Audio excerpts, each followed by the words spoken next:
Welcome everybody to the MidLyfe Gaming Podcast. This is episode 6 with Archie and Steve. Thanks for showing up today. And was there a day I didn't show up yet? No. I meant the viewers.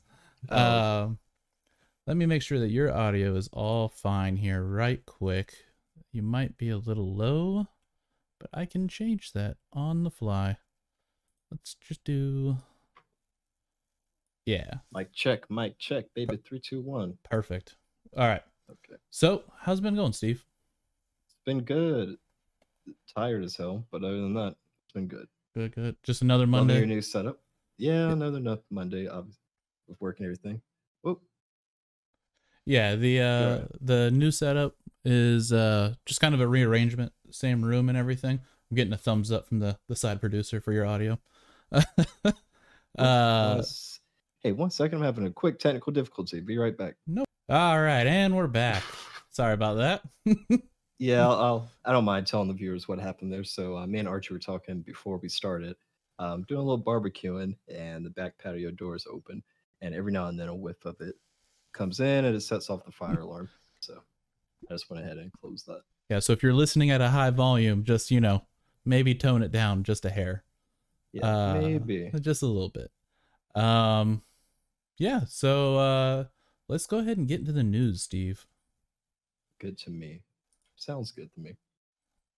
All right, so first up on the bat is the Xbox and Zenimax merger, which is for some reason being marketed a lot as Xbox Bethesda, probably because Xbox is marketing it that way. I imagine that's because Bethesda is one of the more well-known brands underneath the Zenimax, umbrella. But for those that don't know, Xbox did purchase out Bethesda as part of their ongoing plan to get as many IPs underneath their big Xbox Studios umbrella, so that they can provide more direct content for Xbox players and Xbox Game Pass users. So what this means is basically the US's SEC, as well as the European Commission, that kind of oversees things to make sure that monopolies don't happen and that type of thing, have greenlit the merger, greenlit the purchase. Not a merger, basically a takeover. Have greenlit the whole thing, said that the competition is healthy enough that this does not change competition enough to affect really anything on either side, according to their initial research. One of the main things that this kind of does change is that Zennimax was a privately held company with internal shares. So they have not publicly disclosed what those shares will now mean. Do they transfer into Xbox shares? Are Zennimax shares separate? I imagine they'll still stay separate because I can't imagine that there are investors that own parts of, say, id Software that should have to feel either the impact or benefit of some of one, like if something that another studio underneath their umbrella does. So they'll probably keep it all separate and everything like that. Just for a quick rundown, studios that are included in this merger underneath Zenimax include Bethesda, which everyone knows for like the Elder Scrolls series, like Skyrim and Oblivion, and the Fallout series. Zennimax Online is another studio that's basically just a standalone little mini studio that handles all of the Elder Scrolls Online stuff, all of their expansions and everything. Obviously, they pull in resources from one another, so this is probably the one that pulls in a lot of resources from the others. And then there's id Software, which is infamously known for Doom series, all the way up to the most recent one, Doom Eternal, which was a fun game. Quake and the older Wolfenstein titles were also underneath them. Arcane Studios, which is more known for Dishonored and Prey. Did you play Prey, by the way? Yeah. I Prey. I loved Prey. Prey was good. Prey was such a good game. It was such a unique kind of, I don't know, take on the genre a little bit. Yeah. it was a fun playthrough. If you haven't played it, I definitely recommend playing it. And the current studio, which is also underneath Zenimax, that handles Wolfenstein, is Machine Games. And then here's the interesting piece for me. This is kind of what made the story kind of stick out in my book. Is included in this Zenimax merger is a studio called Tango Gameworks. Tango is the only studio here that is based in Tokyo, in Japan, which is such a hard market for Xbox and Microsoft as a whole. It's the home of both Nintendo and Sony. So the PlayStation and the Nintendo consoles are always running higher up on the list. So I wonder if maybe they could work through this Tango Gameworks to help get increased visibility over on that front. Because one thing I didn't know, so for those who don't know, Tango Gameworks is responsible for The Evil Within and some of the other kind of like Bethesda-y horror titles, I guess. They're not really horror, they're more like suspense in my opinion. But it was founded and is currently CEO'd by Shinji Mikami, who is the original like developer of Resident Evil 1, the Biohazard series. Whenever he switched over to Capcom, this was the project that he led and developed on. So, I mean, he's definitely a well-known person over there. Resident Evil is so huge in that market. And I wonder if they're going to explore that opportunity or if they're just going to keep going down the road that they're on right now. Yeah. So I think, let me start off. Yeah.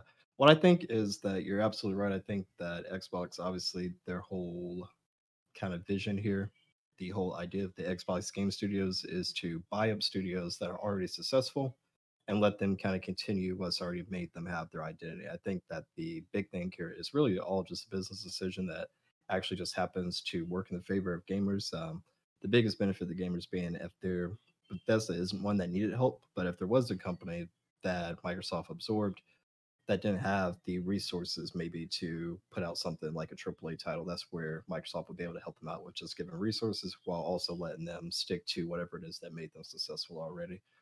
So I do think that they probably look at a company like this and say, yeah, they could help us out in this genre where we don't have a game. They could help us out here. We don't have a game. They could help us out in this market. I don't necessarily, the company you mentioned there, obviously they're more of a behind the scenes company when it comes to the Western market. So we don't hear a lot about them. Right. But for me, I don't think it's going to be the golden goose to help Microsoft win over, the Eastern market there. When it comes to the Asian market, but I do think it'd help them. I think really what they need, it would be kind of one of those companies that's unfathomable for them to get like a Square Enix or something like that. Right. Like a Final Fantasy exclusive on a Xbox or something is really what they would need to literally put their foot hard down there. But I do think this is another step in the right direction. The other big thing too, there was that rumor a while back about Nintendo possibly having the ability to have xCloud, maybe. So maybe, they can't have direct ports of Xbox games, or maybe they can have xClouds and their xCloud and get some Xbox titles on there. But I'm going to be interested to see what happens. I'm a big fan of Bethesda, not the Fallout series, as you know. I did like Vegas. That was probably my favorite, but I think after 3, it just kind of went downhill. Like they went for bigger and better versus, and I won't even say better. Better is subjective. I think that was their thing. It was like, oh, bigger equals better. Obviously, Right. that was the idea behind 76. But I think really what they needed to do was hone down on the engine and get that to a point where it was actually up to modern standards. But Dishonored, I loved. Wolfenstein, I've loved. Doom has been great. We talked about Prey.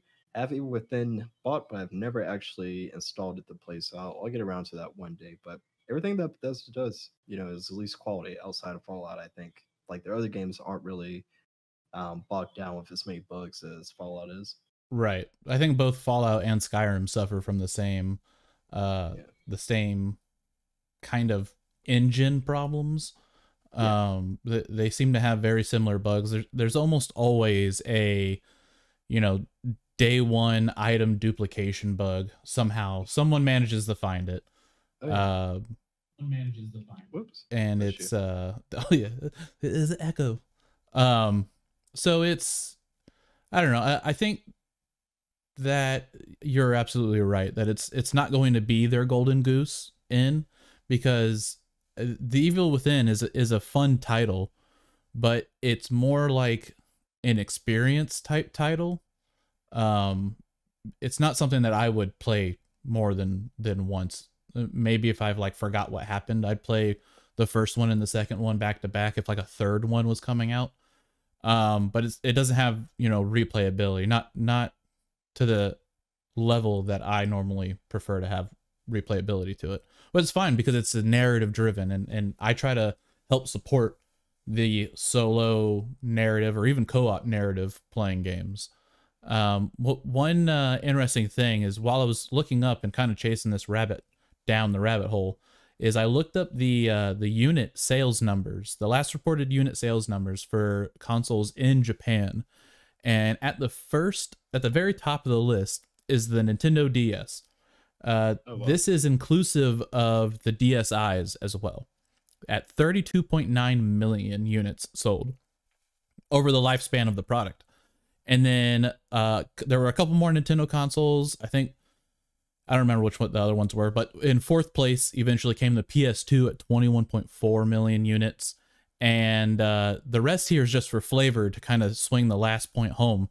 PS4 came in at 13th at 9.3 million.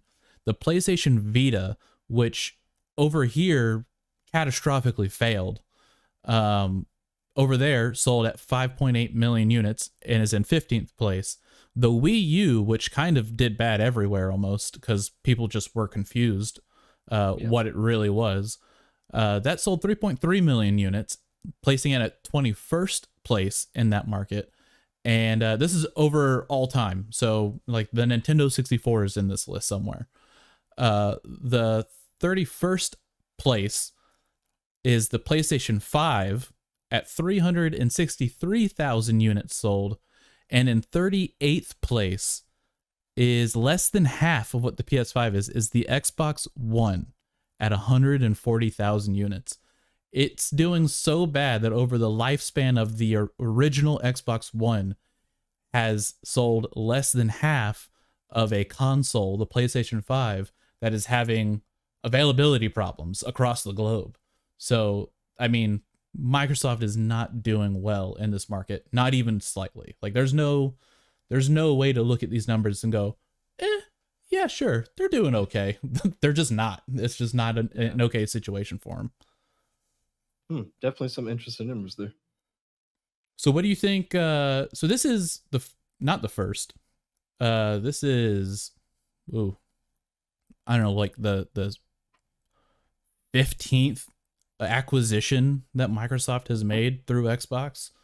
What do you think the long and the short-term goals are of all of these mergers? Like they've already been pretty visible about some, but what do you think those long and short-term goals are?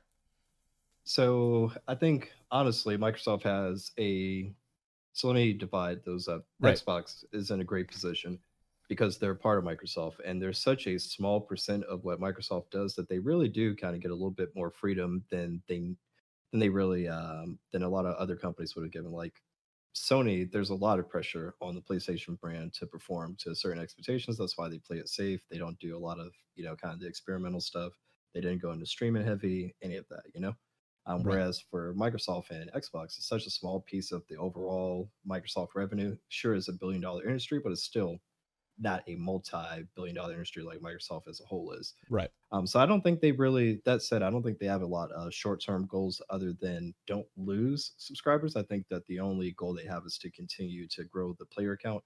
They definitely. This is what I've been saying, obviously in our private chats too. That I don't think they care about the console war. Like the idea of a console war is really outdated. Like it doesn't matter for them how many units of hardware they sell because they have the entire PC player base now that is a potential customer through Xbox Game Pass, through Xbox being on Steam now. They have that entire platform.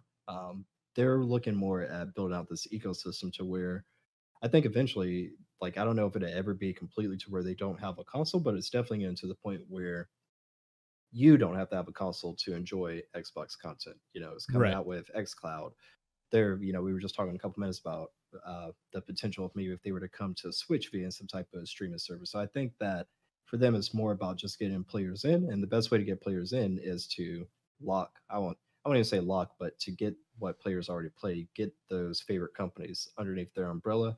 That way, you know, if you want to play a Bethesda game, you're coming over to Xbox, and maybe you don't have to have an Xbox, but you're going to know that it's an Xbox Studio game, and eventually your perception of Xbox is going to change from this thing where, you know, for the past few years, I would say even since the Xbox One came out, they struggle with this. They struggle with the PlayStation problem where, oh, you know, PS3, they don't have any games. That's been Xbox. Like they don't have any exclusives. Now they could potentially have exclusives if they wanted to be the big bad wolf and lock these games behind their, you know, their paywalls. They could do that, or they could at least get the notoriety of, you know, hey, Xbox actually is putting out a lot of quality content, and the best way to play an Xbox game is on the Xbox. You know, what is it? Xbox Series X. Right. Yeah, And I it's think on the Xbox Series X. that's the point that I think they're trying to sell to us almost, is that, hey, we're not, man, the head of Xbox came out and I don't remember what it was he specifically stated, but in short, it was, we're not going to limit our titles being over on the PlayStation, but we are pushing our studios that we own now to make it better on Xbox. And that's like the quotes that they're pushing around, is like, available on all consoles, better on Xbox Series X. Like, Yeah, of it's course, one of because those you things could which take they can advantage of absolutely your. do. Yeah, yeah, I'm all for it. I think I have no worries about Xbox. Like they're not going anywhere. They're going to stick around for a while. I do think at some point, like I said, I think at some point Sony's going to be more of the entertainment box in your living room, and Right. Xbox is just going to be more of the ecosystem. Um, I don't know what it's taken or what will it will take for them to do that xCloud on the Switch thing, but that's like a golden idea because it resolves a lot of the Switch problems of people saying, "Oh, well, we can't get these powerful games on our, you know, on our handheld," and it resolves the Xbox problem of trying to penetrate, you know, Japan and other markets over there. So I think what's holding the whole Switch thing back is the network interface on the Switch is not very powerful. Um, as we've mentioned in prior episodes, my Switch is not 100% vanilla compared to the ones that are on the shelf. So I've seen what it takes to run like Steam, basically. I don't know if you're familiar with an application called Moonlight, but basically it turns, you know, your phone, your PlayStation Vita, your whatever, into a little Steam box that pulls the game rendering on your desktop PC all the way to whatever device you're moonlighting on. And if I'm on local 5 gigahertz Wi-Fi, it is decent, it's playable. But if it's on anything other than that, it's not a fun time. It, like, frames dropped all over the place. So I think that is the one hurdle that probably needs to be overcame. And the network interface has always been a point of contention on a Nintendo device. The network as a whole, their connection to the internet has always been a struggle. It's always been like, feels kind of like an afterthought in most cases. And this is the first one that had a decent one. Like, you can play Smash Online at pretty decent quality. But even then, you know, people will still go and get a USB Type-C dongle with an Ethernet jack on it and hardwire their Switch docks so that they can get that mainline internet, so they don't have to worry about that.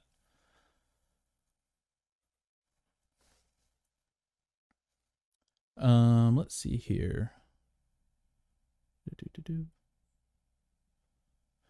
Yeah, so Badfish in the chat said, is it a step towards more exclusives or crossplay? Now, I don't know about crossplay, because on one hand, I would say yes, that crossplay is probably down their roadmap. But I don't know if they're looking to open the door to PlayStation, and not because it's hard or anything.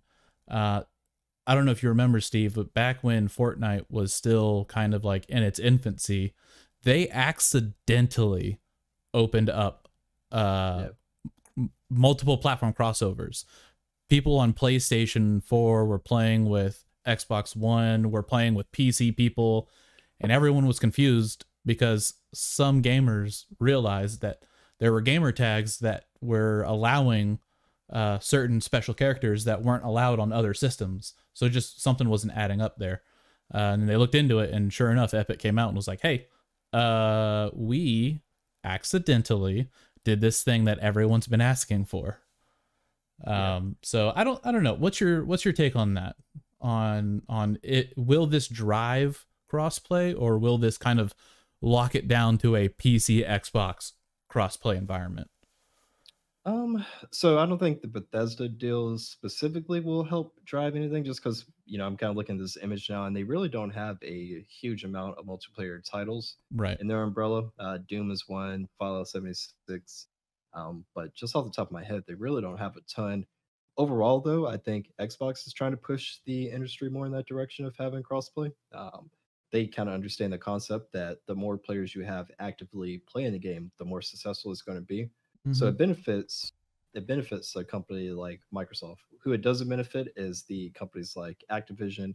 Let me put it this way: it benefits the console manufacturers to an extent. It doesn't benefit the game publishers because they want the double dip. They want you to buy it on one system.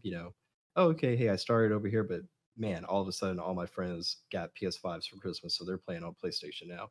Damn, I have to buy another copy to play with them. They're banking on that. There's really, literally, when you think about it, there's no other con to the companies opening up the gates to crossplay other than the opportunity to lose that second sale. That's really the only reason why. Um, I think of like, sometimes we talk about like, oh, we want to play Rainbow Six Siege. And we're like, damn, we Right. can't because one of us doesn't have it on this platform. So I think Microsoft being the kind of the originators of the whole multiplayer on a console, maybe let me say that differently. Online multiplayer, obviously we've always had couch co-op and things Right. like that, but I think it is something they want to do, and they've never shied away from trying to get it going with any of their games. Like all for the most part, I think every one of their most recently released PC games is cross-platform between the Xbox and the PC at least.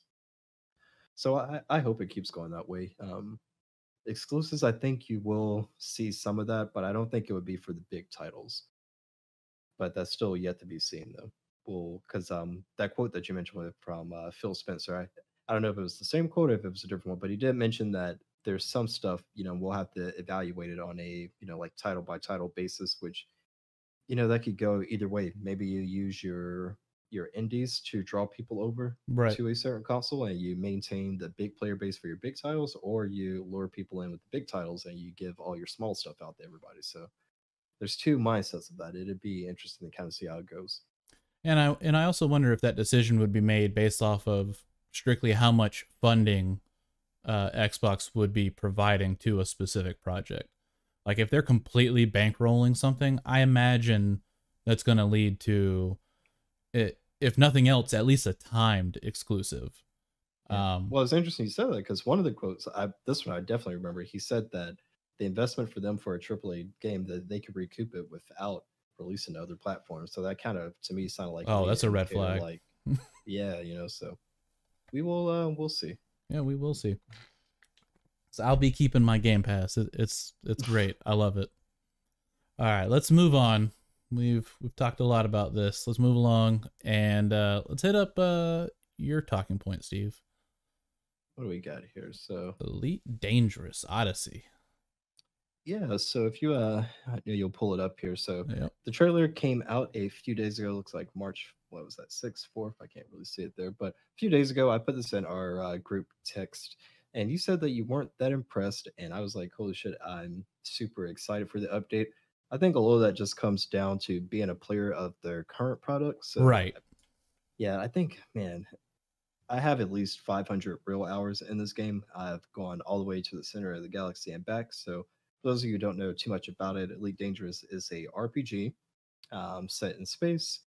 For the most part, over its entire history, it has always been confined to a player inside your spaceship, or confined to like a outdoor SRV, which is kind of like a four wheeler, something you use to traverse on planets.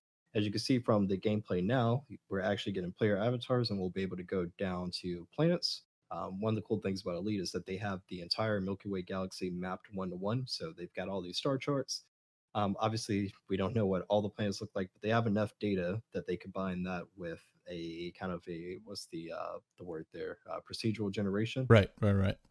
But theirs is a lot more sophisticated. It doesn't just randomly do things. It takes that star data. It takes like the information that they've got behind formulas that says, this planet will have this type of atmosphere, or it'll have this type of surface, and that's how they come up with roughly what the planets look like. Then they go in and they put different assets and things like that on them to kind of generate the galaxy. So anyway, as you can see from this gameplay, we'll be able to go down to planets. We'll be able to do things like missions. Some of those are just going to be your standard trading missions. Hey, take this thing from point A to point B, which is a lot of what Elite Dangerous is. There'll be combat type missions where you have to go and infiltrate bases. One of the questions you had asked me was, would that content all be NPC, or would it be actual real players as well? And I kind of explained that you will have NPCs that run the bases. The reason for that is one of the things that is kind of core to the Elite Dangerous experience is that we have things called factions. So right, you got these factions that control different parts of space. They're trying to encroach upon other types of space. At the same time, there's a live simulation going on. So depending on, hey, this faction had this big event happen this week that reduced their influence or increased their influence. It's really, I would spend an hour if I had to explain it all to you, but it's like a game of risks where you really can, or I should say civilization, where you can really influence what territories these factions control, and that's going to play into these missions as well. So I can go down to a planet that might be controlled by a faction that I'm friendly with. They'll let me walk right into these areas, pick up what I need to, get out, no shots fired. Or I could be going to these areas where there's a faction that we're at war with, where I have to do an infiltration mission to get inside the base, or I have to come in guns blazing. So I'm just going to add a lot of content. The three roles that you primarily play in Elite are combat, trader, and then explorers. So there's going to be a little bit of things for everybody. Obviously the explorers, one of the big mechanics in Elite is getting to go to a place and be the first person ever to get there. You get to put your name down as the person who, first landed, first claimed it. So that's going to be a big piece for people as they go to these new settlements. Hey, I'm the first person to ever arrive here. Nice. Combat, we kind of explained, there'll be new combat opportunities, and then traders, establish a new trade route. So I'm happy for this. The way I've always kind of consumed Elite, same I kind of consume with Star Citizen as well. As I come back for the big updates, I'll play, nonstop for a couple of weeks, maybe even a month or two, depending on how much content there is, and then I take a break after I've burnt out. Sit back, I wait for the next big update like this. I hop back in for a few months, and that's usually my cycle of how I keep myself from burning out on this game. So I think Elite came out originally, I want to say like 2016. It's been around for a long time. Oh yeah. A lot of people love to compare it to Star Citizen, but they're really two completely different experiences. Tom in chat said that it looks like a ripoff of No Man's Sky, being that it came out before No Man's Sky. Definitely not a ripoff. And again, I mean, to me, it looks better than No Man's Sky.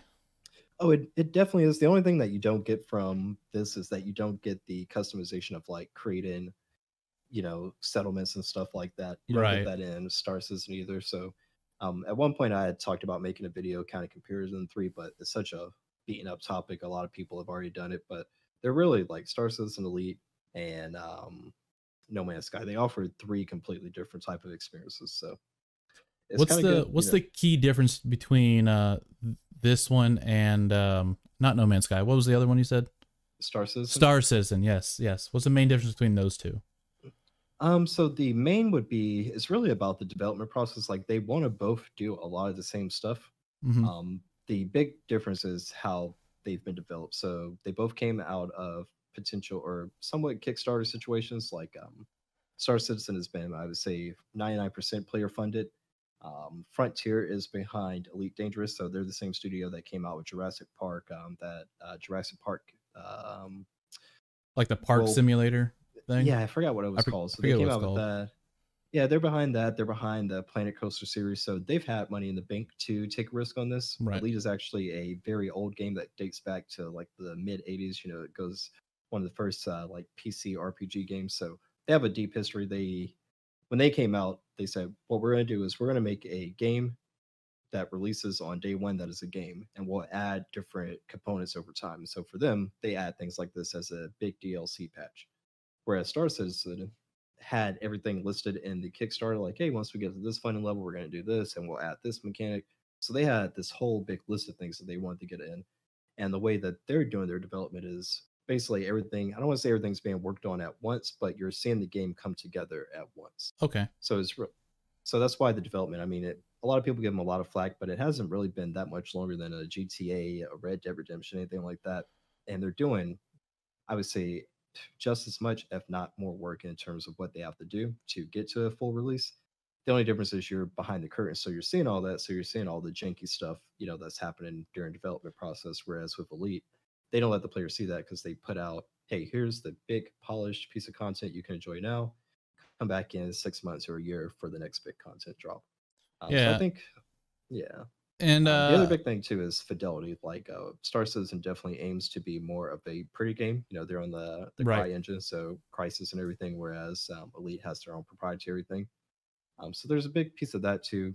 If you were to compare them both side by side, like one person would probably say, "Oh yeah, Star Citizen all day," but really, you know, it depends. It'd be a more interesting argument to have maybe in 5 years when Star Citizen is actually out. Right. But yeah, I mean, look at this gameplay. It's not bad, man. Like I know it No, and doesn't look it's as action packed, but it for what they do, it's like like when you're listening to the comms and like this guy took the ship. Hey, I'm going off to get away from this for a few right. minutes. Call me back when everything's ready. Like it's so dynamic. Just the like that whole leaving a planet. Like I don't know if they show the whole thing in the video, but like being able to fly down to an actual planet, come out, get what you have to do and everything. And then of course Create you have chaos and run away. yeah, and the big thing is there's nothing scripted here. Like the interactions once you get into the base is scripted. Like obviously, you have to script how NPCs attack you and stuff like that. But they could have come at this mission whatever way they wanted to. That's the where I think the biggest part of that is. So I'm super stoked for it. The alpha is going to be coming out at the end of this month. So I'll definitely be playing it. You'll see my Discord switch over from playing Microsoft Flight Simulator all day to playing Elite Dangerous all day. Yeah, and you kind of touched on the point early on was that I was not really impressed, but it makes sense because I don't play this game. I'm not in this game. I don't think of it from a technical aspect like you would because you're in it. I just don't have that experience with this title. So knowing what the game is currently and being aware of what it's trying to be, this is definitely a huge leap forward for what they're trying to achieve. The my main thing was the whole like it's not scripted, but it felt super scripted. Oh yeah, which this is obviously a demo, and I get that it's a demo and everything, but like I wanted to see something like completely off the hinge, like a whole nother faction just shows up and starts like raiding heavily upon this settlement. I hate when companies do the kind of like they do it at E3 all the time too, where it's like where they do the gamer squad talk like where it's very like, oh yeah, on your six and all that kind of stuff. You're like, that's not really how a lot of games talk. Like in the hardcore I'm over here. Games, no, I'm over here. I'm with you. I kind of wish they would have just gone at this a little naturally, the show just like natural, because I think that's where most of the fun stuff happens is when like last night when I was listening to you guys playing it in Valheim, like you just hear funny little things pop off where you never are going to get that if you're like, all right, cut, let's do that shot over because we need to make sure that nothing goofy happens during this reveal video. Yeah, and I think E3 is what ruined that though, is because too many people. I think the one that comes to mind most is the Ubisoft press conference from, man, I think it was like during the PS3 launch, that whatever year that was for E3. Ubisoft came up there and they were trying to do I want to say it was Assassin's Creed Black Flag demo, and it just would not work. It just they tried it clipped all over the place, it stuttered all over the place, just would not work.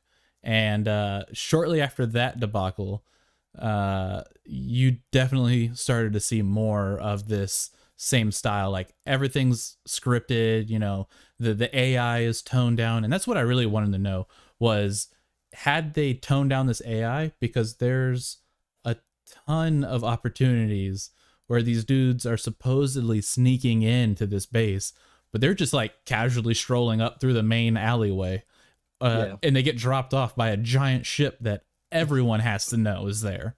So Yeah. that's kind of like, in I feel like I would have to be more hands-on with it to understand that dynamic, like the whole faction dynamic, because they didn't really explain it in the video either, because this was Yeah. clearly They made for don't. people that already play the game. Um, but Yeah, it's you're right on that. Sorry, I didn't mean to cut no, you no, off. Go ahead. go for it. Yeah, I agree with you on that. I think part of it, so there's a couple things there. I think part of it is that this is their first iteration of ever even having AI for combat. We have the ship combat, which is actually really fucking engaging, but Oh yeah, the I've seen some of the your videos for it. It's nuts. yeah, but the I think the combat on foot they just haven't had a ton of experience with. One of the things they've said as well, they put it even in the video. They not in the video, but they did a Q&A yesterday, and they said it there. They're like, yeah, we know that the gameplay doesn't look as great as we want it to right now, but they're like, we promise you, we're making huge improvements every single day, in anticipation for the release. And one thing about Elite fans, they're not quiet either, so they will absolutely annoy the devs to death until they get it to where it needs to be, before they release it. So I do think it probably get a little better. They have to find the balance. I'm sure at some point it was probably too aggressive.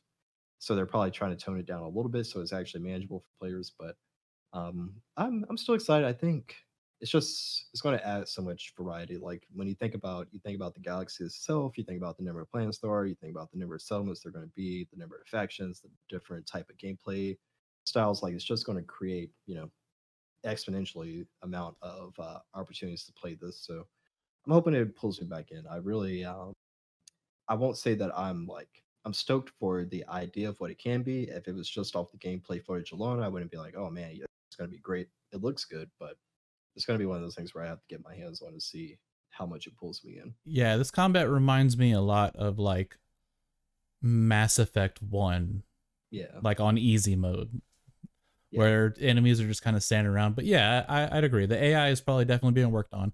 Uh, Enemy AI is not an easy thing to program. It's definitely something that you have to iterate and then de-iterate, break it back down, and then build it back up in certain areas until it yeah. feels like it's a good combat system. Um, so that, I mean, that's a very valid point. Another thing that I would want to know too is, how do each of the classes interact with this new style? Like obviously a combat type player is going to roll in and just be the muscle for everybody. But how does like an explorer handle these? Do they gain anything from these different settlements that are now showing up? Yeah, so that's going to be interesting. The way, so what we have in Elite is you have a ranking. So in every kind of one of those modes, you have like a ranking, and the objective is to get to the elite ranking. So usually explorers, they're getting experience. I'll say, for lack of a better term, they're getting experience just by discovering new locations, going to different outposts. One of the big things is you go from one end of the galaxy to the other, or this star to this star, and you're collecting all this data, and then that sells for different amounts at different locations. So that's not directly trading, because trading is actually moving goods, Right. but they're still collecting the star data. So they'll sometimes, like, you'll be as an explorer, you'll say, man, you know I could take a week longer to get to this place and make 2 billion, or I could just go drop this off right here and make 1 billion. So I think that's going to be a big piece. Plus, just you look at the landscape of what we're looking at right now. Like a lot of people just like to explore, just to like. I'm a big screenshot guy myself. Oh yeah. A lot of us just explore to take screenshots at different places. But in terms of the gameplay, they did say that the different suits. So a lot of the stuff in Elite works off of a very RPG-ish kind of mechanic of slots. So like a ship has a predetermined amount of slots it can have based off its size. Your suit is going to have a predetermined amount of slots that you can have, and then you're going to have different things that you can put into your suit that help you if you. So the idea behind that, I believe, is that they want players, like, if you're an explorer, I'm a combat guy, and this guy over here is a trader. they actually want us to group up together because we can all help Team each up for other. protection.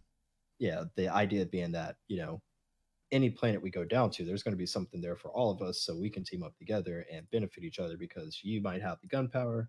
I'm guessing somehow they're probably going to have a person who does recon. Maybe that's like the explorer. He can, you know, do a little recon of the planet before we land. Not sure what the trader's going to do, but that's what they're. I can see what they're trying to go for. Is they want us to play together. Um, so yeah, like I said, I'm pretty excited about it. You know, maybe one of these days. Don't you own Elite on PC? Or Uh, am I thinking? I I know. have it, but I don't own like a ship or anything for it. Gotcha. I know Fish does, and yeah, maybe one of these days, maybe we'll do a special stream and we'll get you in. Because I do think it'd be kind of fun, man. The only thing that we're Oh missing yeah, from that is that it doesn't have like the customization. I know we're very heavy on Valheim right now, but right. it's a cool thing to pop into. Maybe one of these seasons when you Yeah, have a the little. exploring thing is probably what will draw me to it more because I'm like you. I love to just go and explore an area and like take awesome Yeah. screenshots and whatever. Well, one of the things that I worry that this impacts though is my ability to claim a new planet that no one's been to yet. Like, is our base is going to be populated on places that we don't even know exist yet, or Um, or will they not show up until, hey, I've got this star map data, I'm gonna sell it to this faction, and it's up to the faction to build that base now. It's a good question. I don't know how they procedurally did it. Like a lot of the space stations are handcrafted, at least when Mm-hmm. it comes to like, they have a like we talked about this with actually Valheim last night, where it's like, okay, this is one of the assets that goes into that the procedural generation Right. engine. So I think there'll be a lot of that. I think they are going to probably be smart about obviously habitable planets, making sure they get there. So they determine a lot of that stuff. Like I was saying, obviously there's a shit ton of planets we haven't been to have imagery of what they look like, but they'll take their formula behind the scenes. It's like, oh, okay, a planet is here, is this distance away from its star. That means that it should be in a habitable zone, so it should be able to have atmosphere, or you know, it shows this amount of content of mercury or whatever it is on it. So they do a lot of crazy stuff like that, and it's been fairly accurate. I remember one time there was something that got discovered you know, in astronomy, and they were like, Mm-hmm. oh, it was already an elite modeled that way the entire time as being XYZ As type of planet. possible, yeah. Yeah, so there's stuff like that that's happened on Is occasion. is is this modeled after the Milky Way? Yeah, so it's a one-to-one modeling of the Milky Way. Like I said, they have the star data, and then they kind of there's some stuff I know they've handcrafted, Right. you know, And based put off it in whatever this they know. in the engine. Yeah, but they all have the accurate star names. Like a player can't rename a system or anything. It just shows that, oh, this was the first player to actually get there. Gotcha. And I can I mean, I don't know how many players there are overall in the game, but I can tell you in the treks that I've taken, like I've it's actually funny. I'll maybe for the next show I'll have a screenshot of it or I'll post it in the Discord. But there's a map that actually shows you like where you've crisscrossed, and like, man, I've gone all over the place. I still find new stuff all the time. It's just when you think of how large the galaxy is, like even with as many players as there are, there's still new stuff to be found and claimed every day. Still discovering stuff. That's Oh yeah, dope. absolutely. Yeah, I definitely want to give this a go whenever I get my my HOTAS set up, Oh, and so good. just bolt myself to this chair for the rest of my life and play it. Yeah. That's the threat. Is it'll completely ruin my social life, and I'll just end up Oh living yeah. in space for forever. No man, you saw, man. I've done it a couple times. That's why I said it's best in kind of spurts, like play Mm, for a couple of, you know, let it be your favorite game for a few weeks at a time or something. Accomplish something big. Like usually, I'll say, oh, I want to make enough to buy the ship, or they do a lot of expeditions, like community stuff. Like, oh, we're all going out to this star system, so we'll all oh, that's take cool. off. Yeah, so yeah, it's a cool little, good little escape. I used to call it space truck simulator though, Space because a Truck lot of it is Simulator. just yeah, a lot of the missions. So now they've got passenger, they've got bounty missions and all that, but a lot of the early content was trading. Like that was the best way to make Oh, money. So a right. lot of it was just go here to there. So truck simulator, Truck space Simulator. truck Yep. simulator. Yeah. All right, well, let's move on to the next item. Last one for the news today, and I don't really want to spend a ton of time on it, just because I don't really know the impact that it's going to have on gaming, but I thought it was kind of Yeah. interesting. The Microsoft Mesh. So a lot of people have no clue what this is, and they have no clue what the predecessor to this is either. The Microsoft Hololens. Yeah. Both are augmented reality. This is the next iteration of what they're trying to achieve, and brings it blends a virtual world over your real world. And the HoloLens was kind of touted as this, heavy, this is built for industry, this is built for, engineers and collaborators in the digital space and blah blah blah blah blah blah. But then later they were like, oh man, we're not getting a ton of good press on this. Let's show something. And they showed the HoloLens plugged into a Xbox One, like a market Xbox One, off the shelf. It just had a slightly modified OS to support it. And the guy was walking around his entire house with just like Xbox screen virtually out at like 10 feet away from him, and he was playing Halo 5 with his hand gestures. And it was pretty interesting, and it definitely got a lot of good press after that. But it never really came to fruition. I know they sold units. I think you can probably still buy the first units on Microsoft's website, but you still have to be part of like a developer program for it. So my question to you is, do you think that this would be a next step? Because as you can see in the video, we are seeing like a chat VR slash big screen type setup that they're kind of casually, showing in here. I think everything, once you have the concept of it, I think everything is just time and resources. Like, it's kind of funny. I was talking to my girlfriend the other day.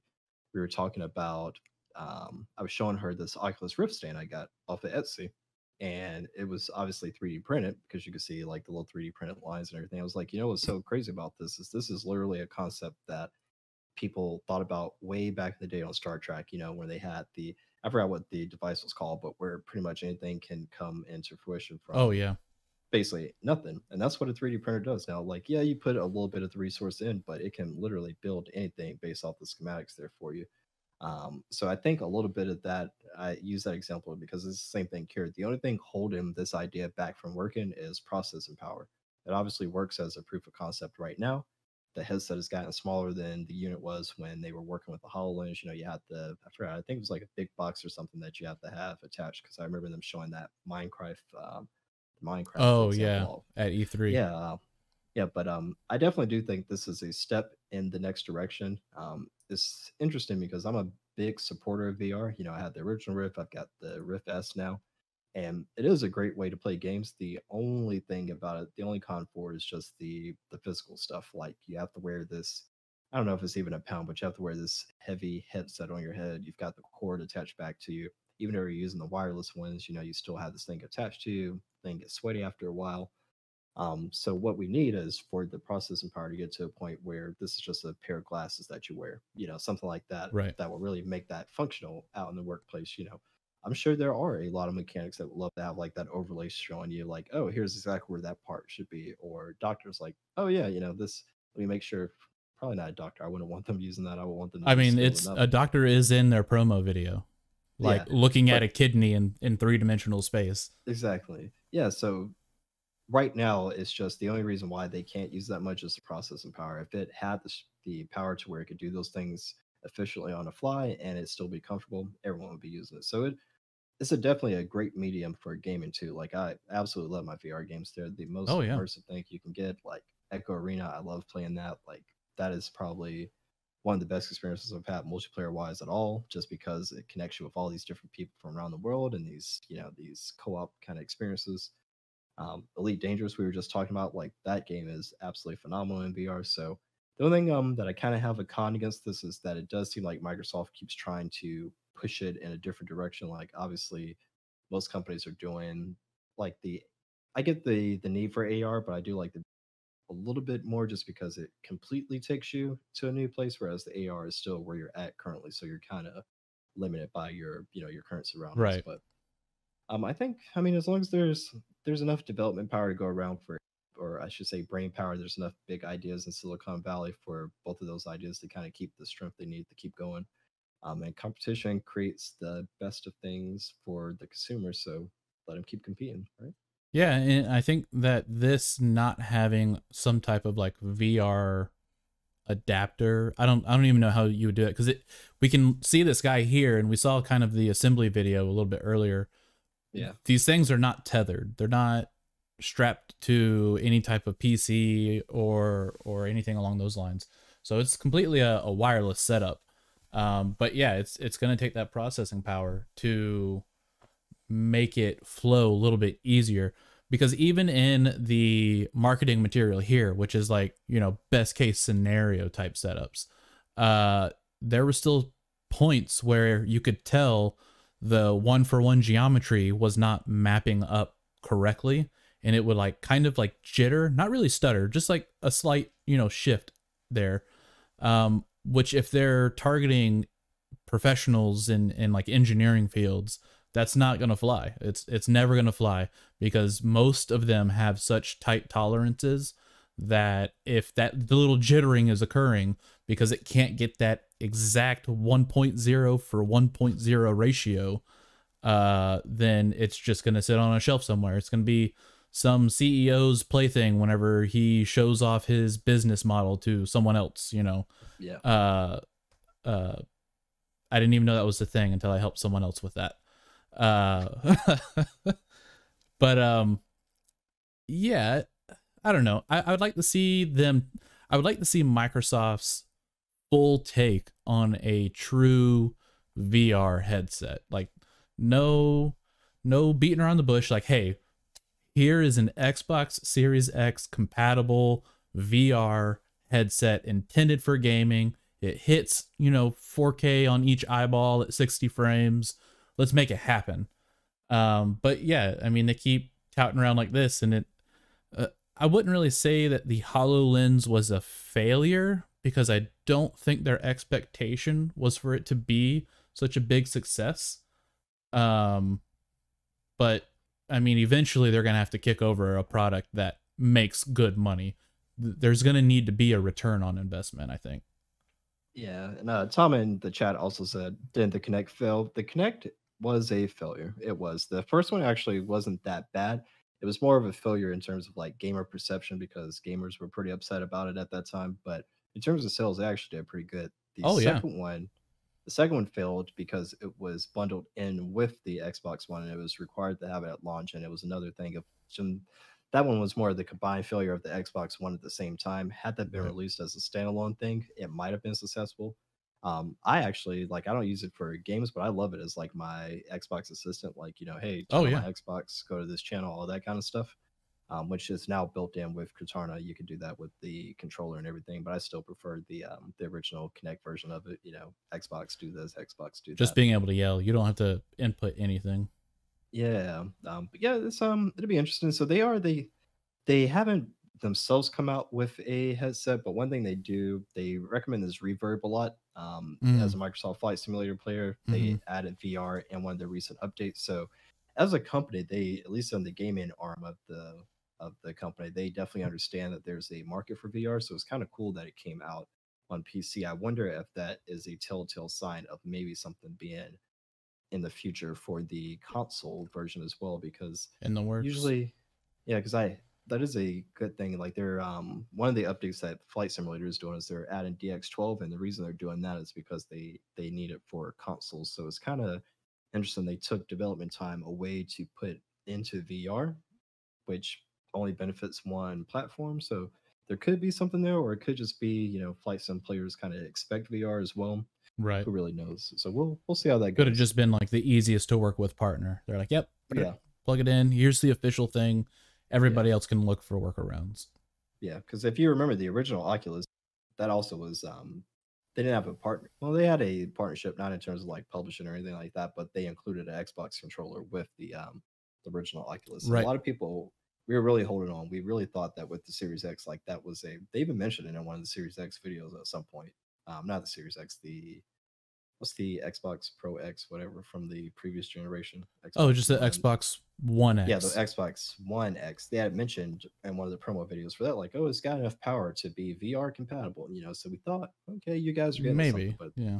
they've been completely mum on it. Which, again, as a PC player, I don't mean it. I don't miss it too much. If I had a console only, I'd get the PS4 or the PSVR, or I'd get the Quest, and I'd be a happy camper. That'd be enough for me. Yeah, So, I think they might be reserved because of the failure that the Xbox One Connect was. yeah, But I think that that one really only failed because of software support was just not there. There's a ton of cool stuff you could do with your Xbox itself. Like I remember they had like the hand gesture things that you could do. So you could like oh hold yeah, your hand up to your TV to pause it while you're oh like yeah, answer a phone call or something. Then whenever you pull your hand back, it continues playing Netflix or whatever video yeah, you're watching. and And it then you could worked like well. skip track Yeah, and go back and take a screenshot. I think it was like a clap or something.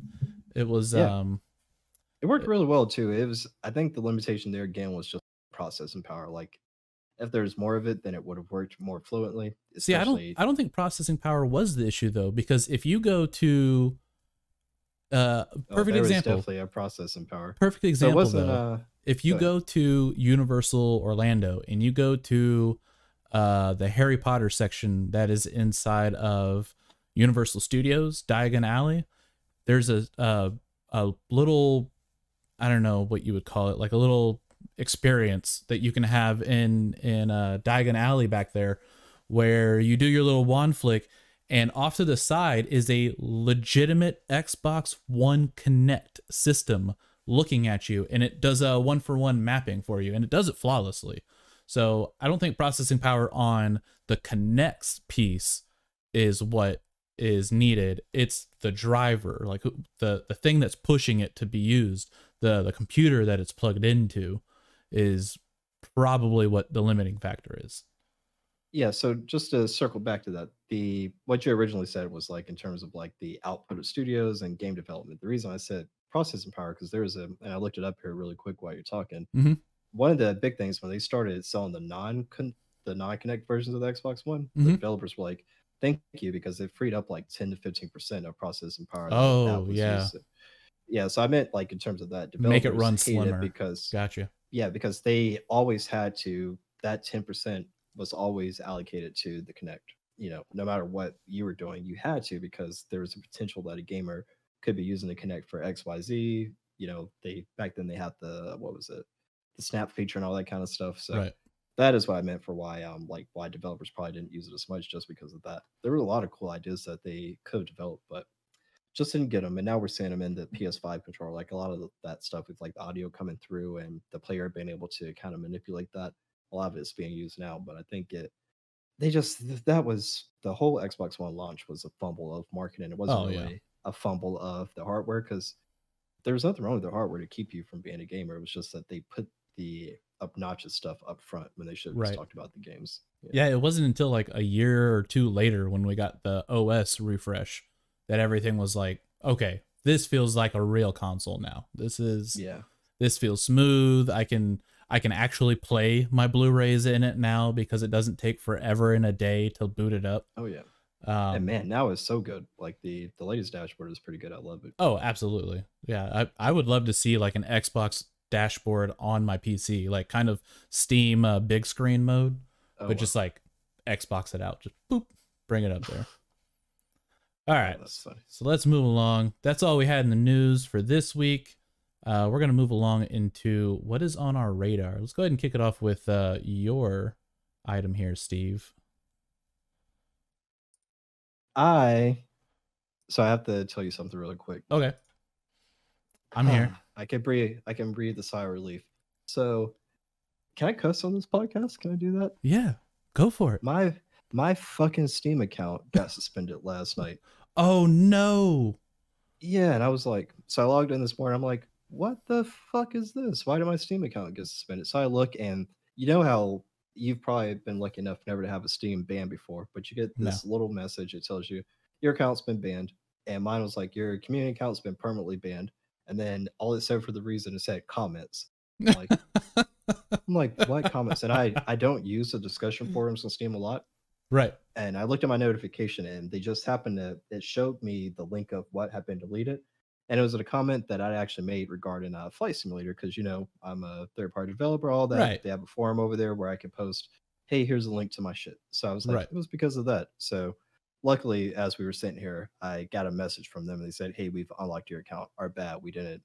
They're like, our system automatically flagged it as suspicious. Upon review, it was Because you incorrect. put a link in your review? Because I put a link on the discussion forum to my mod. Yeah, I mean, which I'm allowed to do, but yeah, the thing about that though is like, this is a permanent ban, dude. They were gonna permanently ban my account for a comment that got automatically flagged by the system. So I'm not gonna fucking reply back and be rude, but that's crazy. So sorry that happened, but like all day I've had this anxiety about my fucking account being gone forever, because I've oof. had it. I had an account that's even older than this one. This one's 10 years, but I had another account that I forgot the password to. I want to say it wasn't StarCraft. It must have been like Half-Life, the original one, where you had to, whatever game it was, where Valve forced you to install Steam way back in the day. That one was like 14 years old. I can't remember the password to it, lost it forever, but this one was like 10. I was really fretting fucking losing this forever. I was like, man, I can't believe I'm gonna lose my account when I didn't do anything fucking wrong. But Yeah, I'd definitely be replying back to them like, hey, you know, kind of a dick move, but how do I make sure this doesn't happen in the future? Yeah, I can't. Jesus Christ. Well, I'm glad that's resolved. Like, so glad. Breaking news. Steve gets his account back. Dude, 1,000. Can you imagine losing your fucking Steam account? I could not. I would. This whole desk flipped, gone. Yeah, dude. Like, that's why I've been battling all day. Like, oh my God. Fucking account. Okay. So let's talk about the day before. You playing this trailer? I'm about to right now. Yep, there we go. Yeah, so I'll take a quick second. So I literally just came across this today. You know, Steam does that discovery queue thing, and it's like, oh, you know, pull, and it was described as a open world MMO. And usually when you see MMO on Steam, it means fucking run away fast, because it's going to be some cash grab, cheap asset flip crap that just looks horrible, doesn't look like it's going to play well. But looking at this gameplay, I was like, holy shit. I was like, this looks really good. And I'm not seeing any of the usual tricks that you see where it's like, okay, they put on a heavy filter or something like that. They did a pre-rendered video. Like, this is real time gameplay. None of it looks janky. Like, it, I immediately got a vibe. I'll be of real. Division. Yeah, I was just about to say that. I'll be real with you. It looks like someone completely ripped off the assets for Division. Yeah, so it looks like that, but I actually think this looks higher quality than Division. The light quality, yeah, for sure.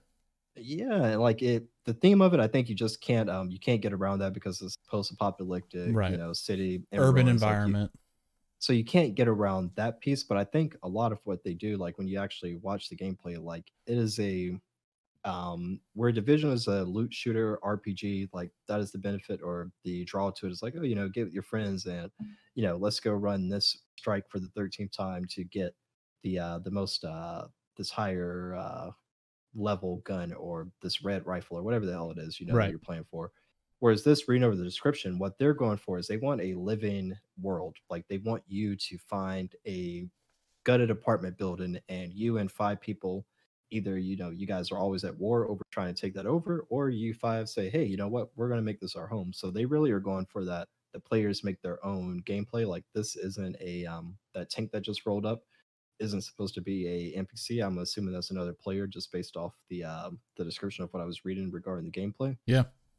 So I added this to my wish list immediately. I am not a big MMO guy whatsoever, but if this is $30, $40, I'll buy it, just because of how good it looks. It looks polished, and I'll try, you know, I'll take a couple nights in there and see if I really can have that experience that I was looking for back in the day from like Rust and things like that, where you have a living world that is constantly changing over time. Did you ever play State of Decay by chance? I have not. No, I know what it is, but I have not played it. No. Gotcha. So State of Decay is kind of similar in that they give you this big open world. There's a zombie invasion is what happens in that game, but I think I got to get you to play that. I got to look and see how State of Decay 2 was. So that was a Xbox Game Pass game that came out, and it was, players didn't like it. The first game was perfect, and we were like, oh man, the sequel's just going to be the first game polished and to a higher standard, and they didn't do that. they kind of changed up a lot of mechanics. But I heard recently, I looked at some of the reviews and I saw that recent reviews were overwhelmingly positive. So I think they went back and made it more like the original. But a way you could play that game was, so you come to this city, you might start on one side of the map, I start on the other. There's all these houses that have been ransacked. There's the local POIs, like your gas stations, Right. your grocery stores, and all that. But it's all permadeath though, so like you'll come across Oh, people. Yeah. So you have your kind of like what you're it's like doing in Rust. Valheim. Yeah, but like how you're doing in Valheim, you'll have like settlement, or if you've ever watched fucking Walking Dead, is really that's Yeah. like the best analogy. Like every season is, oh, we found this place. This is going to be our permanent home, and then all hell breaks loose. All right, we're moving again. Like We're moving. every season, that's what State of Decay is like. You find a little place, like you can make it based out of any location that you find on the map. Like, okay, I like this house. We're gonna make this a base. We're putting up all these fortifications around it, whatever. So I'm hoping that this is going to be like that. I'm hoping the day before is going to be like State of Decay, just on a larger scale. Yeah, So I'll definitely, once this comes out, I'll give you guys my feedback on it. for sure. Because if this is anything remotely close to what like the Division 1 was, I would absolutely be down to throw some time into it and see what type of chaos can ensue in there. Because man, so Badfish is in the chat. He and I used to run the Dark Zone like it was nobody's business. So that'd be pretty interesting to see how that works out in this game. And he even chatted. He said, no, we're not doing that. But we're not even going to say that. But he said that he had an account like that as well that he lost, and it was the Half-Life disc that had Counter-Strike on it, and that's what caused the issue for him. I think he's probably right. I think that was probably how I got my original account too, because I remember it being back in like the GameStop days where you could actually go and buy a game from GameStop, like PC. The only games I can remember were Half-Life, Counter-Strike, and I remember buying StarCraft at some point, which were all on game discs. But yeah, good old days, man. Hey, I'm just happy that I have my fucking account back. Literally, Yeah, I'm looking at I would. message. Man, that would be tough to lose that. And you have a lot more on your library than I do, and I would still be completely upset. Honestly, the biggest thing wasn't even the games. It was literally losing the screenshots, because I take a ton of screenshots, and it's really just like same reason like people do Facebook and all that kind of shit. Like I just like having the memories. Like every now and then I'll, when you're scrolling through your your most played list or whatever, and I'll click into a game, and then you click into the game and it shows you all of your screenshots. But like, oh man, like especially Witcher, like I think it's probably between Witcher and Microsoft Flight Simulator for what I've taken the most pictures. So in chat, are you guys busy with the heli? Absolutely. Very busy with the heli. Oh my god. Hey, thanks for giving us a follow, Eric. I've been going to sleep every night at like 3:00 because of that helicopter mod. Yeah, like you guys, I've been wanting to hop in Valheim with you. That's all I've got on this. Yeah, let's just transition right into your helicopter mod then. Okay, you want to talk about Outriders or? Nah, we can talk about that later. I literally just found that game today and I was like, oh, it's kind of interesting. I'll talk about it, but we can skip it. I'll save it for next week. Yeah, or we can come back to it, whichever. But so Eric asked, are we busy? I'm also very interested in this. Yeah, we've been extremely busy. So you see there, the original release date was the 27th. We updated just yesterday. Usually the process that we're doing, so we've got the Discord set up, the same Discord that we use for the podcast here. The idea behind that is we want to make a big community of, just everybody that we play games with. So whether it be people who know us from the podcast or people that know us from our individual YouTube channels, we've got this big community. Got the channel set up in a way where it keeps everything pretty streamlined, so you don't have to see stuff that you don't want to, whatever the case is there. But anyway, so we did this project, released it on the 27th. On the Discord, we usually do our test builds. So throughout the day, our development team probably has like 4 or 5 of us on it working right now. And throughout the day, we're all kind of tweaking different little things. When we say, hey, we've got a release candidate now, which means we've got something we think we'll put on the actual flightsim.to website. We'll put it on Discord first, let our Discord guys have some rounds with it, because what I've learned from development stuff is that there are and we've talked about this on the podcast before too, but there's just so many things that you cannot fucking predict for. Like, oh yeah, So there's people who will come to the Discord because that's the easiest way I feel to troubleshoot. We've got a ticket system over there. There'll be someone who's like, "Oh, I've got this one piece of hardware, and for whatever reason, it just does not work." And without us having the same hardware, we Right. sometimes there's stuff we just can't figure out. So we have to, we pull them into a video chat, we'll pull them into the ticket room, whatever it is, and we'll go step by step with them until we can work it out. So that's a lot of the time is just the troubleshooting for different configurations, and then we started with nothing but a 3D model, so a lot of it is really trying to get it up to snuff. But if you followed us from day one, like our first model was not at all up to the standards of what I wanted it to be. It had a matte finish, didn't have any glossiness to it. To where now, like people are saying, like, man, this looks better than some of the stuff that's already in the sim. Um, Similar to like how we were talking last week about those podcast comments that really kind of warm the heart. Mm-hmm. Get a lot of those on the helicopter too. Like people, a big thing is people telling me like, man, this is the first time that I've been able to really do multiplayer with people the way I want to, because it just the benefit of a helicopter over a plane is a plane. If you try to slow down, you're going to crash Right. because it needs to keep that consistent speed, or Right. not consistent speed, but it's got to keep that lift to keep moving forward. Whereas a helicopter, we can hover, we can do things like that. It's just a lot easier for us to maintain kind of group flights. So it's been a fun experience. I never would have thought that it would have been as big as it is. I think we're up to, what is that, 18,000 downloads now. So Yeah. Oh yeah. one of the yeah, it's one of the biggest downloads ever on that site, and it's going good. We did it all for free. Biggest thing is that we wanted it ourselves. So when you want something yourself, you have to wait for someone else to do it, or you can do it You yourself. do it And yourself. yeah, so yeah, but it's very humbling, especially when I think about just the development side of things. Like when I see the other people, because I've bought a ton of add-on airplanes myself for the sim. So when I see what other people have done and their quality is even better than ours, I'm like, man, I know what it took for you to do that. So, yep. And if people Thank you. really enjoy this, is there a way that they can like donate to the cause or anything like that? There is, so at the bottom of the flightsim.to page, there's links to that automatically go to all of our Oh, right here. donation Yep. platforms there. Yeah, so we split that amongst the development team. A little bit of that, at least on my side, just is going back into our next project. So obviously we have to buy models.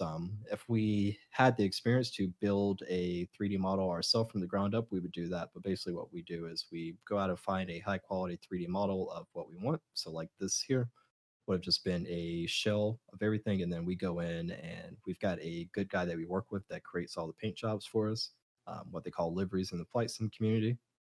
And then we've done all the work to put in the switches and the electronics and all that. Our team had a little experience doing that from some prior stuff that we did. Eric in the chat asked if we would think about doing a mega pack of all the good liveries. It is something we would think about. I don't have a problem with it. To be transparent, the people who usually have a problem with it is the creators, because they like to they want to get credit for their work. And Mm-hmm. one of the downfalls to being in a big pack is that no one's really checking the credits of everything to see who created it. They're just like, oh, I got it from that pack. So um, Crispy, who does a lot of our liveries, he releases his packs on FlightSim.to, and he is one of the best livery creators out there. His are the stock ones that ship with the H135, so most of the liveries that you see in our screenshots ship directly with it. And then he's got some additional packs available for download as well. And if you're on the Discord in the dev post channel, I usually, if I see something that's really good, I usually go ahead and post it in there too to make sure that you guys are aware that it's been released.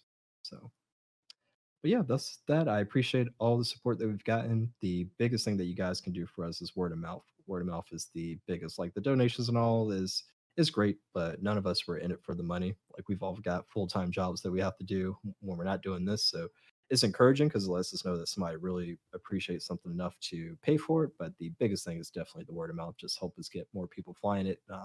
One of the coolest things is just being at an airport and then I see another helicopter. I'm like, hey, I Yeah. Why made not that. that one? Our team. I Well, I do meant have a like, question though.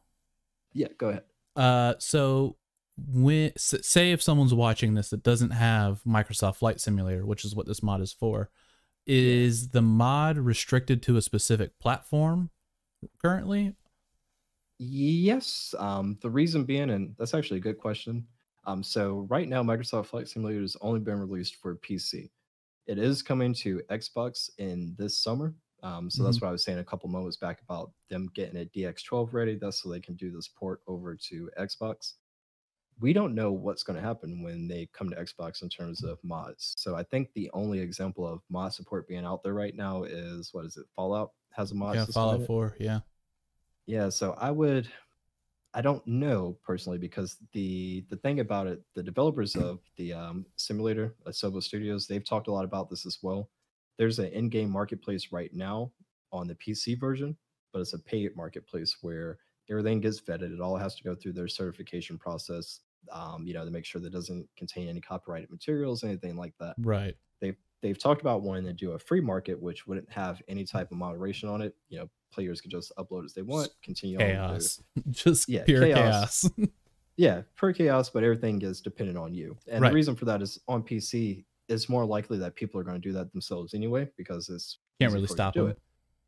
On Xbox, I don't know how the hell they're going to have. I don't think they can ever do a mod market just because one of the copyright infringement type stuff that can get on there, but two, there is so many systems in this game that get impacted by like the smallest change. Like we'll make a change in our helicopter, and someone with a completely different plane will be like, "Hey, this no longer works in my plane." And when we dig into it, it's because there's some shared line of code that refers to like this. There'll be a stock system over here. We Right. refer to that, and because we refer to that, it changes it for every other aircraft. So there's that, and I think you think about consoles. There's so much stuff that can brick them already as it For is. sure. When you're loading stuff in, so I don't think they want to give that ability for players to be able to do that. I don't even know how the paid add-on market is going to work because again, is there's add-ons that people release now that introduce stuttering into your game. Sometimes they'll introduce crashes. So when I think of like a console, I'm like, man, can you imagine a console player downloading a mod that constantly, every time he loads up his game, it automatically bricks his or automatically CTDs his system or whatever. So it's Well, I going to be think the interesting. so kind of to touch on point with that and how Fallout 4 handles it, because on the consoles, well, at least on the Xbox, you can do full external mods. On PlayStation, you can only mod using resources that are already in the game. But on Mm. Xbox, you can pull external resources, but your entire mod has to go through Bethesda's uh, mod launcher, and it has to be uploaded and approved. So through there, they are actively testing. They're probably checking key lines like, does it change this? Does it change this? Does it change this? No? Cool. Then there should be no problems for it. Yeah, Um, to kind of narrow down my previous question to you, though, right now, the game is free on Game Pass on PC. Uh, and then you can also buy it on Steam. Does the mod work on both Game Pass and Steam versions? it does. Yep. So the That's cool awesome, thing, because that doesn't happen very frequently, and that's an awesome achievement. yeah, there's some little tricky stuff that we had to work out, but most of it was just in file locations. So Hmm. like when a user like on this page here, when they scroll down until our install directions, there's something that specifically says, hey, if you're using the Microsoft Store version of this, use these directions. If you're using the Steam Store version, use this. And it really just came down to where they put the files at. If you use the Microsoft Store, you know that they don't usually give you an exe. They give you like this app data folder where everything's kind of Yeah, encrypted and hidden. So kind of go through that. lockdown. Yeah, my recommendation to anybody, like if you're gonna buy a game that you know that you're gonna play a ton, that you my kind of thing there. If you know you're gonna play it more than your man, I'm getting tongue twisted here. If you know you're gonna play something for a substantial amount of time, go ahead and buy it so it's in your library forever. At that point, I would buy it on Steam just because Steam handles game purchases so much better than the Microsoft Store does. If you just Yeah, want something for a few months, like Sea of Thieves or something, you're not like, hey, me and my friends are gonna like the way Game Pass works for me is like the Netflix of gaming. Like there's some stuff on there that you're going to consume for a few months. Maybe there's a series that you're going to play, you're going to watch from season 1 to season 5, whatever. But you only need it for a few months. Maybe you turn your Netflix off until the next time that it's back on or whatever. That's right. the way I use Game Pass. It's like I'll use it for when there's something that I only want to play a little bit for, or I only want to pay a little bit for because I know I'm only going to play it for a little bit of time. But if it's something I'm going to put a lot of hours in, I usually end up buying it. But Yeah, you just pull a Game of Thrones and HBO Go. It's like, yeah, I'm gonna buy it exactly. for these 2.5 months, and then I'm just gonna check out until next season. Exactly. So that's exactly how I use Game Pass. When there's something big multiplayer that I want to play just for a little bit, I don't want to maybe throw $60 down, but I want to pay $10 just to try it for a couple months to see how it is. I'll do that. But I went in circles there. To answer your question, yep, works perfectly across both platforms, Game Pass or the Steam edition. That is awesome. Because Yeah, I appreciate you guys. that is, even though you're simplifying that, that's something that a lot of modding communities don't have in their pocket. Yeah. There's a huge modding community called not Gamers Nexus. That's a YouTube channel. What is the one Nexus for Mods. Yeah, Nexus Mods. Jesus, I forgot the name for a second. Nexus Mods. And that is a very common problem of like, oh, I'm playing the GTA, the G2A version of Fallout, or I'm playing the special edition Steam version, VR edition of Skyrim, and it just creates a lot of problems. So that's a huge, for anyone watching that doesn't know, that's a huge deal that it works across both platforms. Thank you. Yeah, my development team, they're great. So I serve as producer of this project. Some of the prior projects I was actually a developer on. I've helped out a little here, but really just because this one is a big one, we've really tried to define the roles of what people are doing. So I'm producer. I handle all the marketing, most of the customer service, all that good stuff. And then I've got a development team, Dav, who does a lot of or Dave, I should say, he does a lot of the coding for the systems, the avionics, lighting, and all that. And then we've got another guy who does a lot of the modeling. And we just added a gentleman to the team recently, Zangief, who is handling all the flight model stuff. He's a helicopter expert, so he knows a lot of the feel of it. Like, we can make it work, but you always want somebody who can tell you, yeah, this feels like this actually feels in real life, So yeah, that's good. That's good. I'm happy that this is working out for you. Thank you, boss. It's been fun. I want to know about Outriders, though. You said next week. I want to know about it this week. Can we talk? You're not gonna like it because it's definitely a looter shooter, and it's already having problems because of it. Okay. So Outriders is currently it's published by Square Enix. Its developer is People Can Fly. Most people don't know that name because the last real thing that they did, and I think the only real big thing that they've done, is Bulletstorm. That game that was like Kill Skills was like, or Skill Kills was their big thing. And this is their first real outing since that time. And you can kind of see it in the gameplay. This is the technical demo type thing that they're showing right now. Oh, gotcha. But there is a demo that you can download and play today. And I'll probably be downloading it just to kind of get a feel for it. This coming up week. But it is a looter shooter. They don't really emphasize much on it, so I don't know how big of an impact that's supposed to be. But the whole concept is you're this force of humans that have gone out to these other planets, and you're just trying to conquer. And the key, though, is your main character is a individual that has like these special abilities. I don't know too much about why you have those special abilities, but it seems based off of the cinematic preview of everything that you're one of a handful that can. So that's probably where it comes in, you being the PC or the player character in here. It looks great, as we can see right here. They're definitely pushing for having a lot of different PC settings, which I like to see. I hate playing a game where it's like the only setting is what resolution you can play at, because that is unacceptable in the PC realm. So like this is one of the main bad dudes that shows up in the game, and he has a ton of powers, which I think most people have only a handful, and it's an RPG first and foremost. Let me take you to this picture of the skill tree. So it has a very Diablo-esque difficulty scale, which to me says that they're aiming for replayability.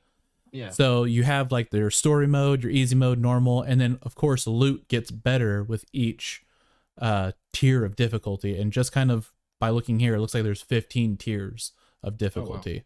Oh, wow. It's solo or co-op. It is not PvP. Cool. At least not from what I've been able to see about it. It's not PvP at all. And you do have, at first glance, it looks like a rather extensive skill tree. This is just an example of one class, but kind of following the branches. Yeah, letting you fill in every slot. Right. It looks like you're going to be forced to like lineate yourself into a specific branch, as opposed to like what you can do at the end of Borderlands 2 now, which is basically max out every skill tree. Kind of ruins the whole point of having a skill tree. This is cool. I actually, I know you said I probably wouldn't be interested in it, but this actually does look a little better. I heard a little bit out on another podcast, and they were describing an attack scene, and they were like, the cool thing about it was that each one of them was spec differently, and they said one guy came in and he had the ability to slow down this whole mass of enemies, so he froze everybody, and then the other girl, she said she was a pyromancer, and she came in and did some type of explosion, combined that with this elemental attack that their other partner had, and literally all the enemies.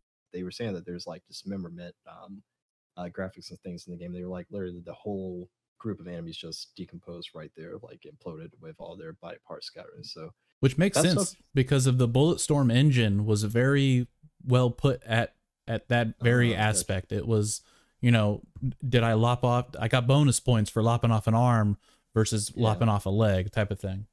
So that part sounded cool to me, more the co-op aspect of it. I'll probably watch this one from a distance. It hasn't won me over yet to be a pre-order or wish list, not even for me to download the demo, honestly. Like, I'll listen to your feedback from the demo, but I mean, it'd be on the outskirts of my radar. Yeah, so one of the things they're doing too is this demo will carry over your save. Oh, really? So people have been using this to abuse it, like always. And as I was researching this game, I did come across an article that said that the developers might have to retract that statement because because people are going in there and they're just farming legendary items. So I mean, I don't know to what extent that really would have an impact, because Destiny 1 kind of had that issue, except we knew we were going to get wiped out at the end of the beta. And still we were collecting legendaries left and right. But even those legendaries about, 30 minutes later would have been useless. So it wouldn't have mattered. Interesting. Yeah, so I might download this week and give it a go and come back to y'all and let you know how it is. Yeah, let me know, buddy. Might be a fun romp. All right, so are you ready for 20 questions, Steve?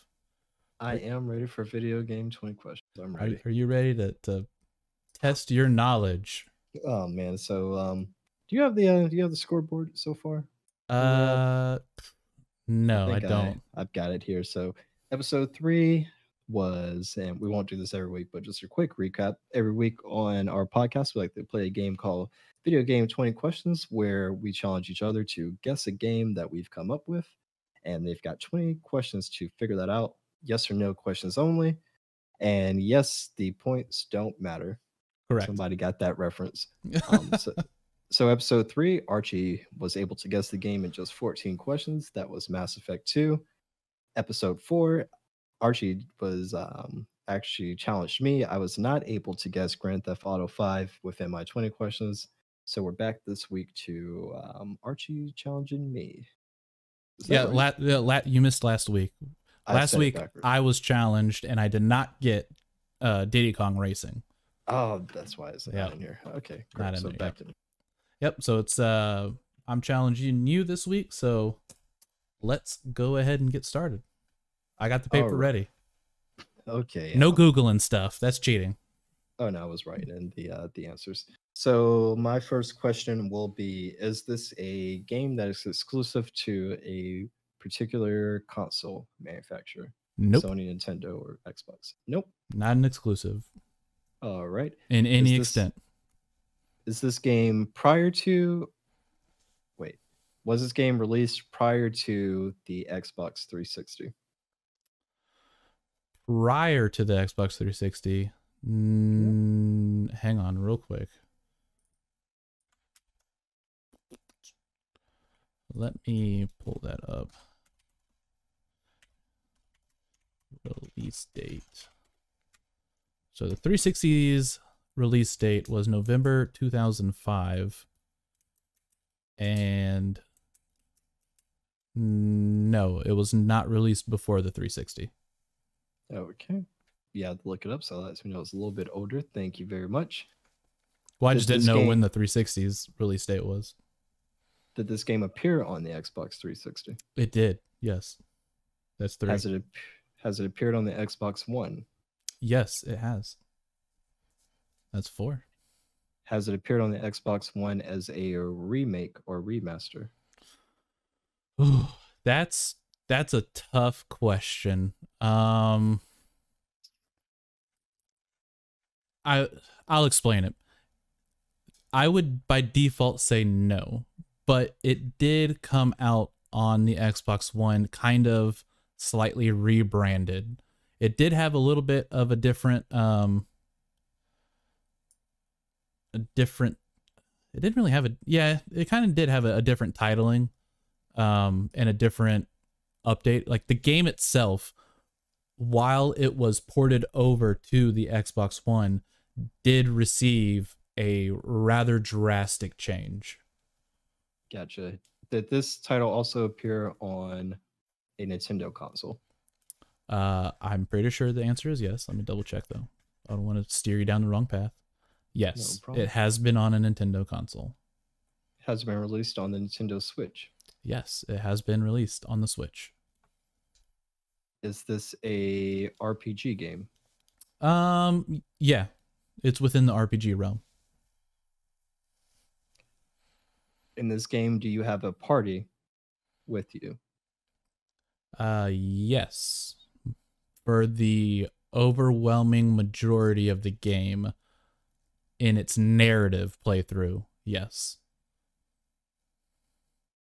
Oh man, I'm off track already. So it's RPG, has released on. Yeah, you know, let me fix that statement. Yes, simple. Yes. I don't think you would know it for anything not being multiplayer. Multiplayer? Not multiplayer. Having a party. Do you select the members of your party in this game? You can. Yes. Is this game tied to Disney? No. But I would love to see a crossover with that. Oh my god. So RPG. That's 10 questions, I think. Is this a game by a Western developer? Yes. Okay. Is this a game released by EA? No. Is this a game released by Bethesda? No. RPG. No, it's not a Final Fantasy game because you wouldn't have said the Disney thing. So it came out on 360, got a refresh on a new system, not Bethesda, so it's not Skyrim. RPG. Do you play as a? Are you able to customize your character?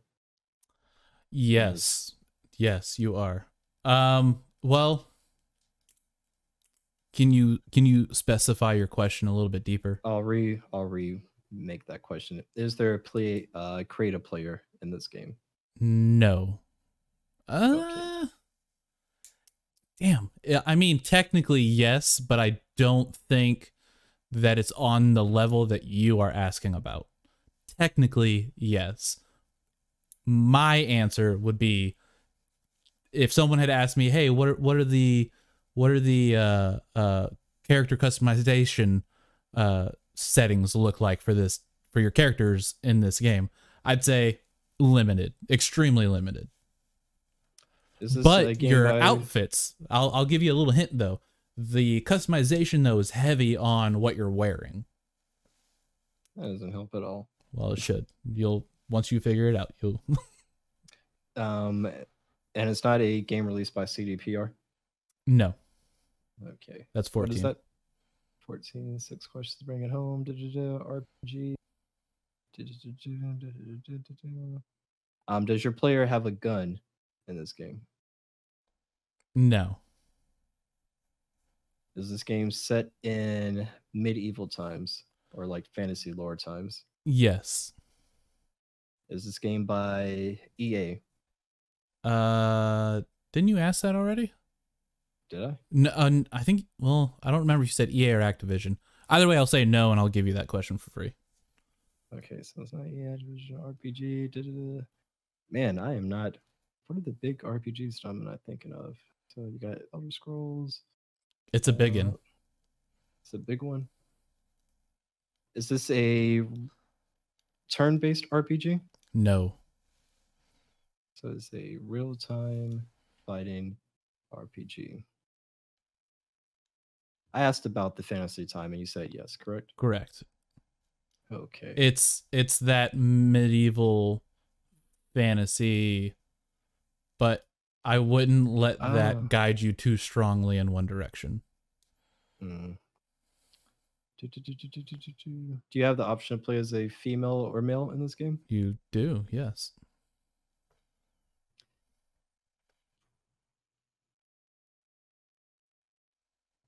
Damn, man, it's appeared on every console. What the hell? You had a good one. You got 2 questions.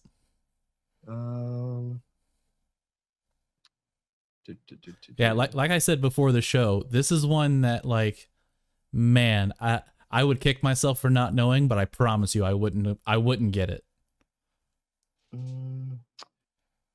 Is this a Capcom game? It is not. You got 1 question left and then a final guess for a title.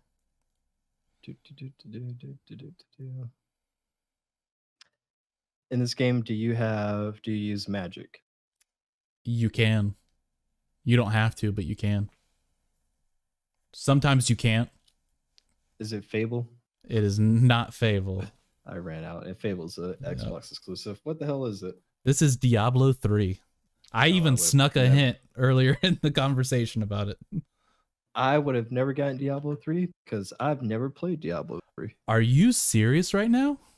I am so serious. Man, even if you don't like the looter shooter part of it, it's not a shooter, but it can feel that same kind of grind if you're playing it at the harder difficulties. If you just play it at like medium difficulty for the narrative alone, it's a great game. This is a title that I always go back to. I could confidently state that I have at least 500 hours across all the consoles and PC for this game. Jesus. And that was a big hint too. You told me you played a lot of it, but for whatever reason that just didn't correlate for me. But that was a good one, man. I've always watched. I remember when you and Ryan were a ton of gameplay for it, and I have played older Diablo games like Diablo 1 back in the day. I was huge on Diablo 2. I played a little bit of, not enough to really get into it, but 3, when I saw it, like, I was like, man, that looks like a step in the right direction for the series. But it was just, I think by that time, like, it already had a couple of big, massive patches, and I was like, yeah, I just don't want to come in feeling behind the curve. But it was not received well. It was very much hated, and that's why it had gotten a pretty big patch / it wasn't really a remake. This was one of the questions I got tripped up on. It wasn't really a remake. It came out as like the Ultimate Evil Edition. Yeah, it was like the same game, just same game, but it had the first expansion with it on the Xbox One, I think, and it didn't have a lot of the other like minor expansions. Like the Necromancer didn't come with it, which is a shame. But yeah, when it first came out, it was not a great game. It wasn't very well optimized. Blizzard did not put as much love into it as they did in Diablo 2. But now it's a redemption story. And it's a game that I always will go back to. If I'm ever in that like summertime gaming rut, I will absolutely pick up Diablo 3 and just hammer away at it. I mean, there's just so many different ways to play. Yeah, I'm looking at it now. It looks good. Yeah, it's been a while since I've actually looked into it. Maybe one of these days I'll give it a shot. Because I remember you saying too, it was like a weren't like all you guys and your wives playing too at some point? Yeah. My Yeah. wife Caitlin was playing this game. We had it. This is to kind of touch earlier in our podcast. This is one of those games that if it was cross play, I would have only bought it once, but because it wasn't, I owned it on 360. I owned it on the PlayStation 4. I owned it on the Xbox One, and then I bought it again for the last time on PC, which is where I should have just bought it in the first place. But Yep. Good stuff. there's no local co-op on PC though, so and that was gotcha. that was a struggle. But yeah, like if you're looking for something to use your Switch for, best time killer of a game, because you can pick it up, play it for a little bit, and then put it down and move on with life. Yeah. No, it sounds good. Good stuff, man. Good stuff. Well, that was our show for today. Do you have anything?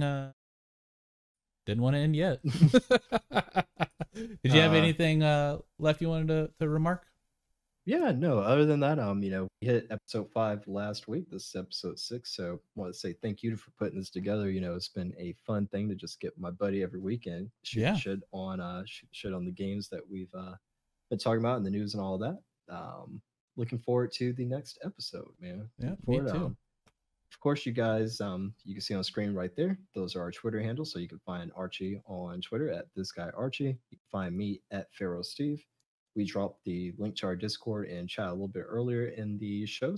And it'll be as soon as we end, we'll leave it up there for a little bit. Nice little QR code that you can just take your phone out and bloop if you're not watching it on your phone. That is. Exactly. So you can join our Discord easily that way. Archie uploads the YouTube replay of the podcast every Tuesday.